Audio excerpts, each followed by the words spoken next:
In 5, 4, 3, 2. Actually, I'll give it one more second here. Usually it's at 10 seconds. All right. Hello and welcome to another episode of the Capital Gains Tax Solutions podcast, also streaming on Expert CRE Secrets, where we believe most high net worth individuals and those who help them, they struggle with clarifying their capital gains tax deferral options. Not having a clear plan is the enemy, and using a proven tax deferral strategy such as the Deferred Sales Trust is an excellent way for you to exit highly appreciated cryptocurrency, businesses, real estate, so you can defer millions of taxes so you can create and preserve more wealth or help your clients, friends, and family do the same. Hey, I'm your host, Brett Swarts, and each episode I'm joined by some of the best real estate, financial, wealth, cryptocurrency, tech entrepreneurs in the world where they share their ideas, deal stories, and inspiration. So together we can make complex tax deferral strategies simple and passive income plans achievable. I'm excited about our next guest. He's out of Southern California, and he's on a mission to help create social experiences for your brand and bring your community to the metaverse for a real-time connection and play. He's originally from kind of New York and also from Cleveland, Ohio, and so much more here. I'm going to pull up his bio. He's also the founder and CEO of Topia, a platform for creative visual experiences that inspire authentic human connection. He also has a background in Wall Street and then over to Silicon Valley. And again, he's on a mission to foster human connection through technology. Please welcome to the show with me, Daniel Libskin. Did I pronounce that correctly, Dan? Do I butcher that? That pronunciation works. It's Liebeskind is how I pronounce it, but even other people in my family call ourselves by different last names. So Liebeskind, got it. All right, thank you, brother, man. Well, appreciate that. And so, for our listeners getting to know you for the first time, would you give us a little bit more about your story and your current focus? Yeah, well, thanks for having me here, Brett. Excited to be on the show. I started when I was a kid building video games. Always been a gamer. I've always been surrounded by community and driven by that. The idea of being able to create art, music, those kinds of things. I was actually, it was suggested to me at a young age that that's not a great way to gain financial freedom and independence, and that being in finance or being a lawyer, being a doctor, those are the ways to gain financial freedom. Right. And so I really liked building games. I liked creating things, but I went into finance. I went to investment banking at Lehman Brothers during the financial collapse. And then Barclays Capital bought some of the employees out from the imploding Lehman. And so I went to Barclays. I was then an investor at Summit Partners, which is a late stage VC, a growth equity company, essentially. And while I was there, I realized that what I really liked doing was building things. And so I decided, and basically my job was to talk to entrepreneurs. I realized, entrepreneurs are pretty normal people that have a burning passion for something and a strong conviction about something. And so I decided to leave, start coding again, just building things. And I built my first, what is now referred to as the metaverse company in 2015 using WebRTC, which is a technology for streaming audio and video between different devices. And it was called Body. It was a way for fitness instructors to create their own virtual fitness studios, build community, and then teach live interactive classes where they could see participants and participants could see each other. That was the beginning of my coding journey. I then had a dev shop. I built community projects, crypto projects. I was an Ethereum developer during the 2017, 2018 craziness. And in total built something like 22 different applications as part of my dev shop over 7 years. Some of those were for myself. Many of them were for clients.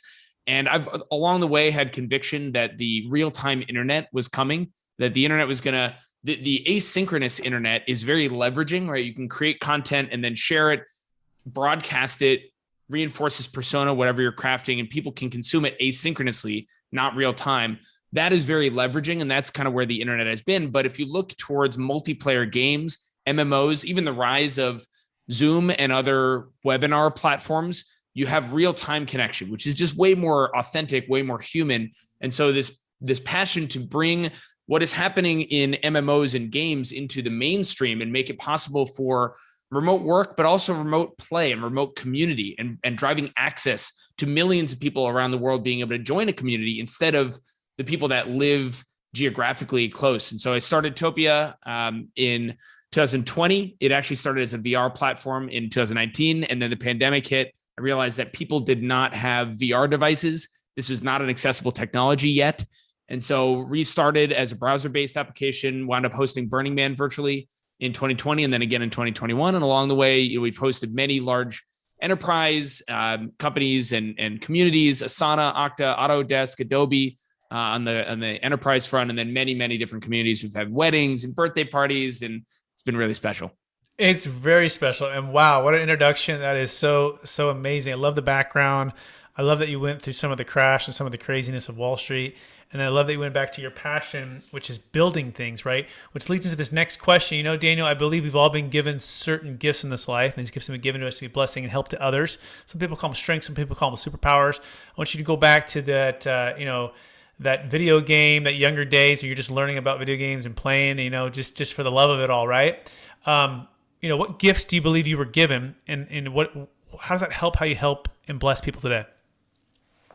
Wow, that's a good question, and interesting question. I think one of the things that I'm really good at is understanding a really complex problem very quickly and then figuring out solutions. And that's kind of what I do as a coder. And I think I did learn that from video games early on in many ways. I played an MMO, which is a massively multiplayer online role-playing game for those that don't know what MMORPG stands for.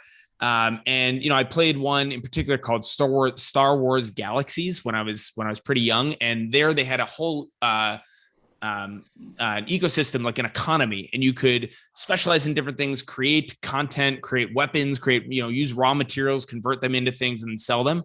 So I learned a lot actually about economics and being able to see a larger picture and then refine it down into something very specialized. I played a lot of tycoon games as well, which are all about how to distill complex systems into simple solutions and problem solving.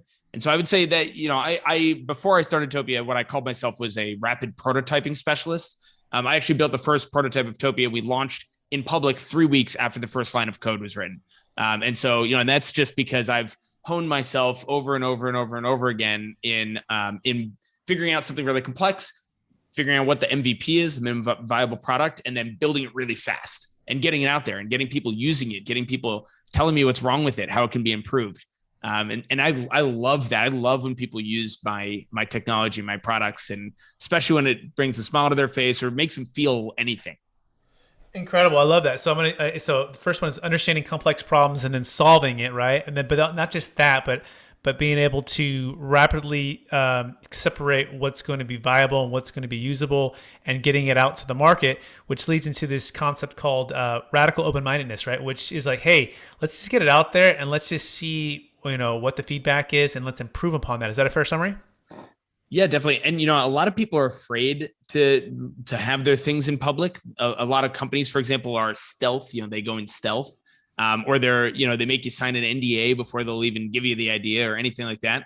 Yeah, I think for me, it's been if by giving away your idea or being out in public means that you're going to lose to the competition, you're probably not the right person or team for this anyways. And I know we hear that a lot, but the real reality is that if you build something compelling and interesting that people love, there's going to be a tremendous amount of competition. And so it doesn't matter really if you give it away at the very beginning or you give it away when you actually launch. Either way, you're gonna wind up competing. And if you're the wrong team for this, then it's probably then you're probably the wrong team. Hey, makes sense. So let's move into the number one secret to creating social experiences for your brand. So what's the number one secret to do that, Daniel? I think that you need to create something sticky to bring people together real time, right? So and that maybe seems silly to say. Obviously, for a real-time experience, people need to be there real time, but it's anybody that's played multiplayer games, especially 10 years ago, pre sort of Fortnite, knows the challenge with matchmaking of getting people real time to actually show up for the same experience. And so one of the secrets to that in the metaverse is to actually plan events so you can have persistent worlds, but plan events and don't make your worlds too big. Often we have people come in and they create gigantic worlds. And in Topia, you can scale the worlds to be basically infinitely sized and bring thousands of people together concurrently. But it's actually much better to keep density. Density is the beauty of real-time experiences. Interesting. Okay, so create something that's sticky to bring everyone together in real time. and then don't make it too big, but also plan events. Is that the first secret? What's the number two? Number two would be that you should use a platform that allows you to deeply customize the experience so that it really fits your brand. The last thing people want to do is be in a generic experience. And frankly, no offense to Zoom, but one of the reasons that something like Topia exists is that we have no context. We have no branding. We have no experiential layer in something like a Zoom. And so for brands in the metaverse, it's all about that customization. It's all about play and aligning the context in which people are going to be interacting and having human connection with each other, all to be about your brand. That makes sense, right? So use a platform that allows you to deeply customize. Can you give us kind of an example of that? Like if you're a financial company or a tech company or a dentist office or something, like how would you go about customizing that? What does that look like? Yeah, well, there are a lot of different tools for customizing. So in Topia, you can just upload PNGs and actually form the world around you. It's very, very easy. You can do it in 5 minutes. And so just uploading your actual branding into a world, starting with a template, right? You don't have to build things from scratch in the metaverse. So you start with a template, which is in the marketplace, is in the library. And from there, you can then customize, upload your own branding, embed product demos, embed experiences inside of assets. Actually, if you scroll down here, Brett's on the homepage, topia.io. We have Topia embedded in our actual site. And this actually shows you that you can use Topia as an embed within your own brand. And that's something that's pretty special as well. Yeah, you need to actually create an account here because it's our welcome lobby. That's cool. We'll create an account. By the way, for those who are wondering about this and you want to go there live right now, you can go to topia.io, topia.io, and that's spelled Topia.io. And I'm going to create this account here, and this is going to be a secret password that nobody knows about. So even though we're recording, you can't see that, which is a good thing. Yes, enter the world. And so I got we're going to keep talking here as I go ahead and make my account. So all right, so that's really cool, and then we'll do another demonstration of this. So you can customize it, and you can create an experience where people feel like they're part of something different than just a standard Zoom. That's really important. That makes sense to me, Daniel. So what would be number three as for the secret to making sure you're getting the most out of creating a social experience for your brand? I think you need to actually build community around your brand. And this is a mistake. I wouldn't even say a mistake. I think it's the challenge often for brands is how do you build both an aspirational community, a customer community, and a conversion community, which is kind of like just how do you actually bring prospects through that journey into joining, into interacting with each other and into interacting with existing customers. And so, platforms like Topia, that's the purpose, right? That's what it's for. But you can do this in person as well. And a lot of conventions do these sorts of things. Some companies, some brands, as everybody knows, actually host their own conferences or show up at Art Basel and those sorts of gatherings and host branded experiences to build community, right? But a community is really only as strong as the connections between individuals within that community. And so it's really hard to build community in something like Zoom, where you're just broadcasting. People aren't able to self-facilitate. They don't have the agency to connect to whoever they want. And they're not actually strengthening the bonds between one another. Interesting. So it is at the essence back to the connection in the community aspect. So you said customer, you said aspirational. I imagine customer is what keeps the lights on, right? You get paid to do something, right? So you got to hopefully that's part of it. And then aspirational, that would be maybe something beyond just making the money. I'm throwing some ideas out here. You said there was a third one though, and correct me if I'm wrong on those first two. Yeah, so I almost think of it as think of something like a Tesla, right? They're an aspirational brand. They have aspirational community of people that love Teslas that don't actually have one and are not anywhere near buying one. And that's an aspirational community of people that are just really into the company, right? Into the product. And then they can become prospects when they're trying to make a purchasing decision. They qualify, they're actually making a move on this. and then customers obviously own a Tesla. And all three of these are different communities, and being able to actually cross-pollinate those communities is really powerful for a brand. Got it. Awesome. And by the way, we are officially live and inside of Topia.io. And again, you can learn more about everything we're talking about and Daniel and his company by going to Topia.io. Okay, cool. So let me go enter my name here. Brett, enter the world. Okay, enter the world. Okay, welcome to Topia. Okay. And I'm going to just click on next to get in here. So what should I be doing now, Daniel, on this? Well, so just click the let's go. This may have some issues with the loading because we're in Zoom. Because we're in Zoom, it might take our video. Yeah. Let me allow this. Here, click allow. Yeah, there you go. Yeah, let's see if this goes here. So you give permissions, and then hopefully that loads in, and then you click let's go. You go into the world, and then other people that are in there are able to interface with you. I'm actually in there right now. I just jumped in. So awesome. If we're able to get in here, you'll see me walking around, and we could have hundreds of people in here at once. Mm-hmm. Here, maybe just try refreshing the page. Yeah, refresh the page, because I had to do from there. So refresh there.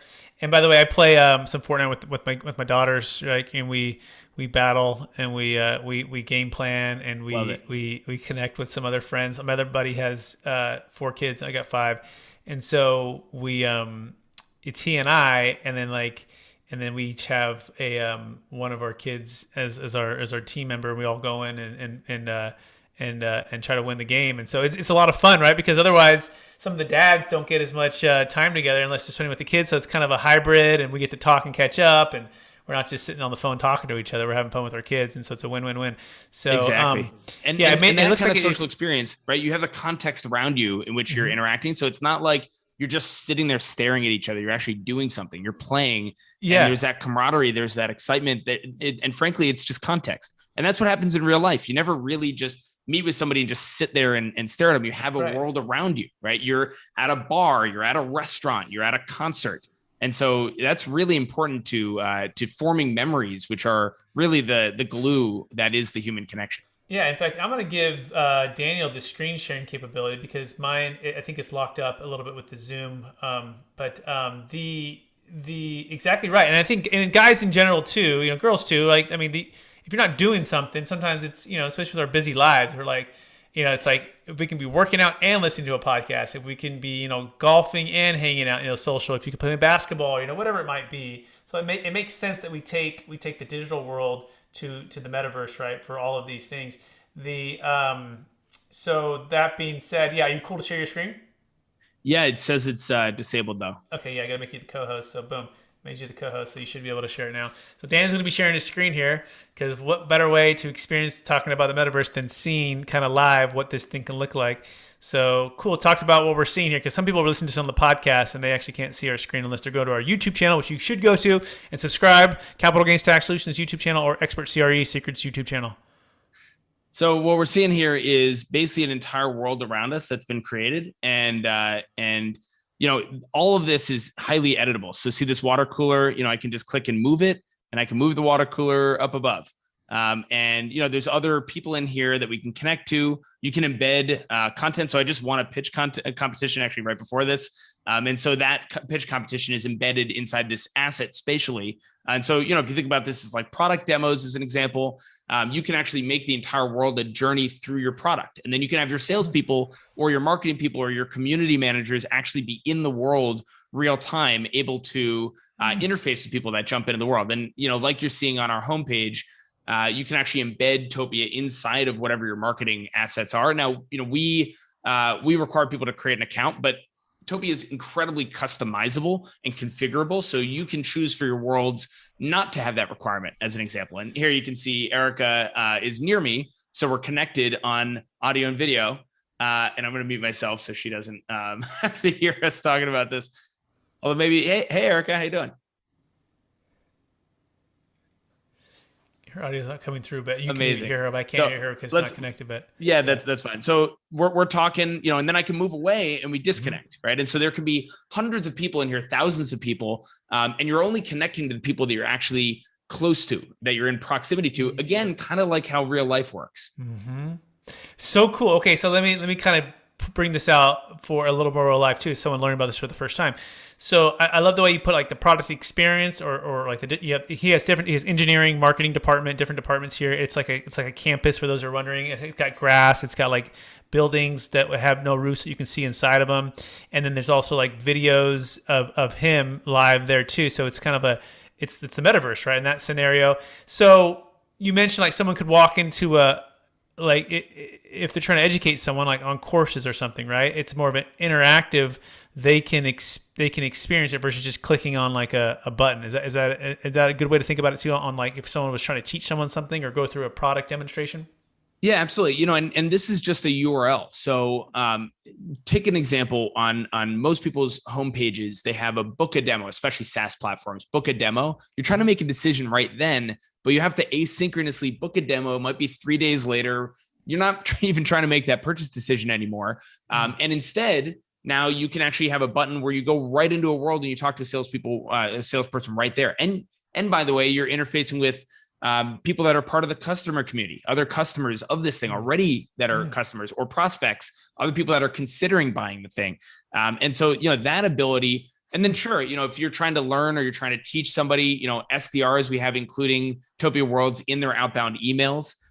If you're doing some kind of e-learning, we have universities using Topia. We have classrooms using it. It's kind of like an interactive classroom scavenger hunt. So this is what I'm thinking, right? I mean, you walk into part of what Apple does so great, right? You can walk in and then they have like some like a little mini course going on. They have the people interacting. Everyone's there, and it's this environment that's like it's very immersive, right?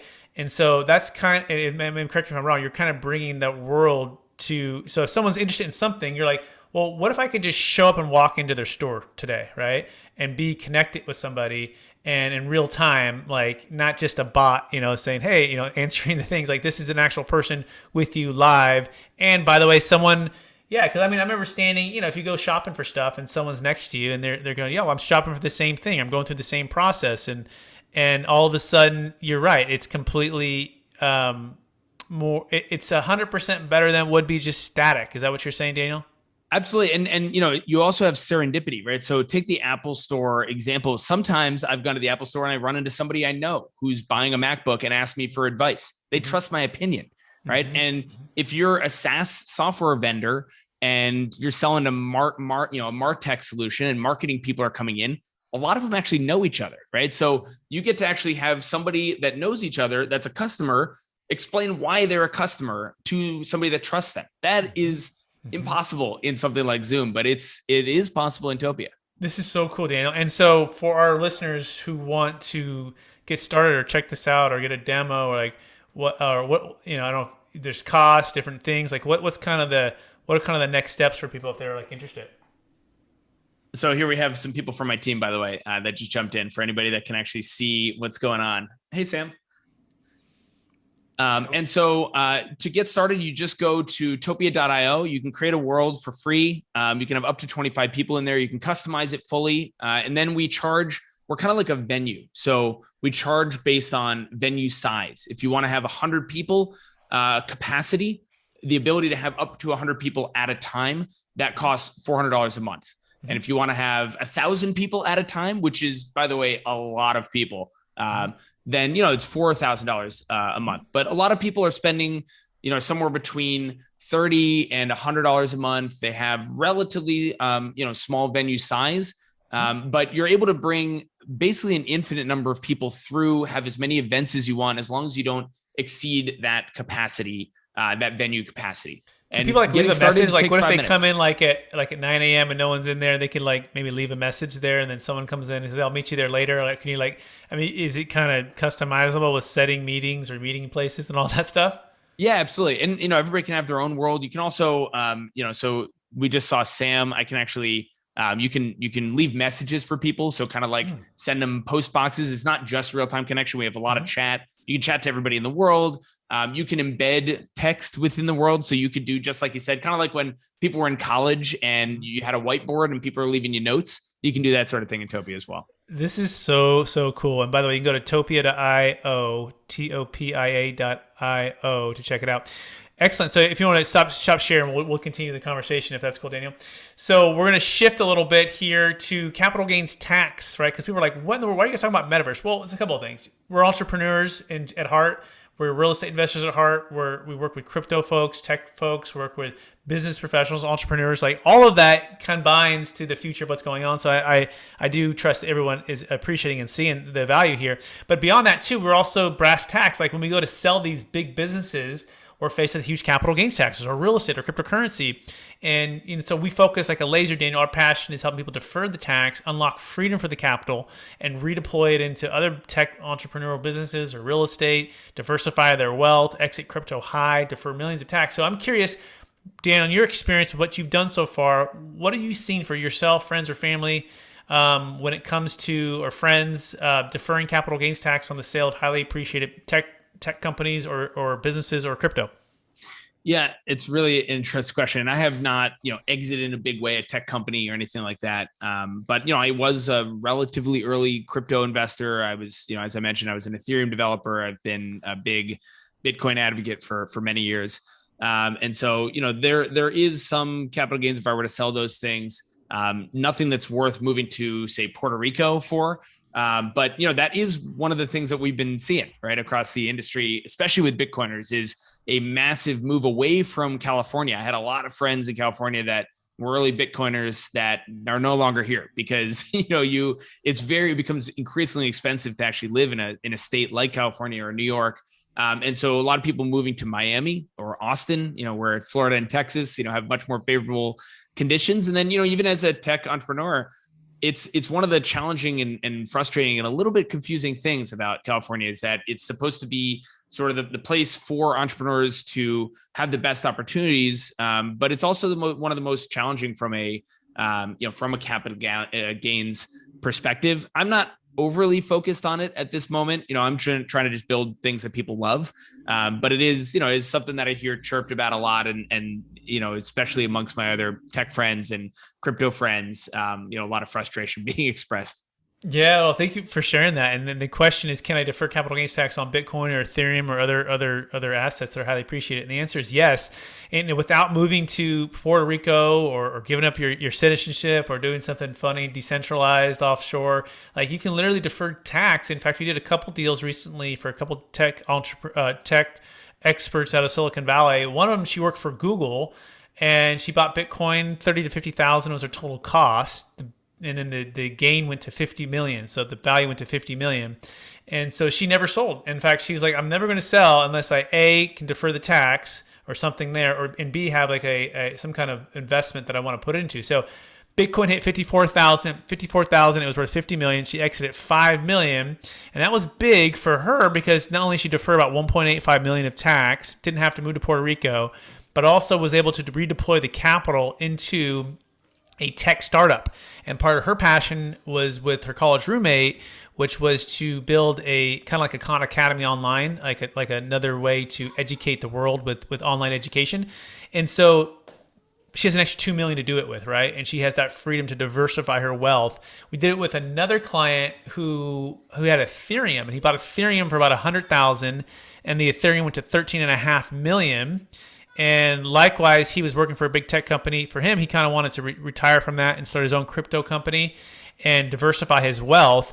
And he traveled the wild swings, right? And his wife was like ready to get out sooner. He was like, no, the future's here. And it became like, a heated discussion. And the big thing that was the center of it was, well, the compromise, well, if we can defer this tax, we can change our outcomes for both of us here.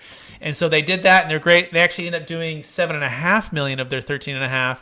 And they did it when Ethereum was like at 3,000 and around 4,000 a coin. So they exited a good amount. The point of all this is there is a solution. You can go to capitalgainstaxsolutions.com if anyone wants to learn about this and how to get started. We have no cost consultations on all of this. And we have our mastermind every Friday at 10 a.m. Pacific Standard Time. That being said, Daniel, any thoughts on any of that? Like when you hear that ability to have that flexibility, what do you think that would mean for the crypto world? I think it's cool. I think it's a bummer that a lot of people are moving to Puerto Rico, as cool as that might be. I think being able to be in California, there's a reason that people choose to be here, even though it's challenging from a tax perspective. And that's because, at least in my perspective, it's the best state. And it's just awesome here for so many different reasons. So, hearing that sounds like a compelling way for people to be able to stay. And so I'm excited about that. Cool. Well, thanks for sharing. So that being said, we're running out of time. You ready for the lightning round? Yeah, let's do it. All right. Knowing what you know now, Daniel, if you go back to your 20 or 25-year-old self, what's the one golden nugget you'd make sure to tell yourself to do? I think I would start learning to design more. And one of my weaknesses is like colors and names. And I'm just not, I have a good knack for some elements of design, but it's definitely one of my weak spots. Cool. Number 2 question. What's the number 1 book you've recommended or gifted the most in the past year? Shantaram, which is a fiction book, kind of, quasi-fiction. It's great. It's an amazing journey. Awesome. Great. 3rd question. What are you most curious about right now? Most curious about? I think, what's going to happen over the next 6 months in this country and just with the world. I feel like there's a lot of stutter stepping going on in the economy and politics. And yeah, it's going to be interesting to see.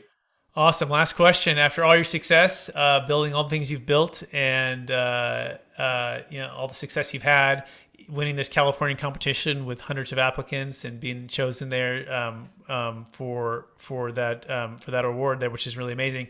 What's the one habit that you practice every day to help you keep centered in your values and then also stay encouraged to charge forward to reach new heights? Yeah, I've started writing every day, and I have a framework where I do reflection on the past day, think about what I want for the coming day, and then talk about sort of the emotional state that I'm in. It's actually very interesting it's almost like quasi goal setting each day, and then understanding where I was at. It feels a little bit like quantified self. But can be very grounding, can also be just a great outlet, and then incredibly interesting to reflect back on. That's fantastic. I love that. It's a great habit to practice. And I want to thank you for being on the show, Daniel. We are out of time. I want to encourage you to keep using your gifts of understanding complex problems and solving it. But beyond just that, also building things to help people to implement things like community, things like technology. All that being said, for those who want to get in touch with you, could you remind them one last time what's the best place for them to find you? Topia.io, or you can email us at team@topia.io, and look forward to seeing everybody soon.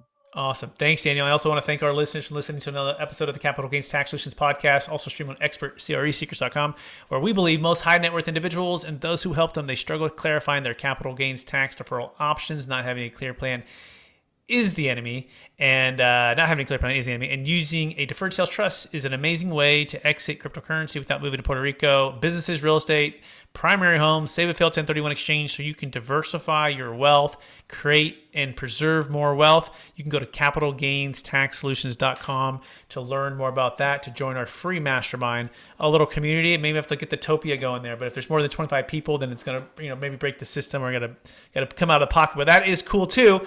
Now, check out the new book, too, going out. It's Building a Tax Deferred Exit Strategy. And we've got Kevin Harrington from Shark Tank. He's going to be in the book, and a lot of other smart people. And that's out in Amazon in the next 30 days. Please rate, review, subscribe. Please share this with someone that could help.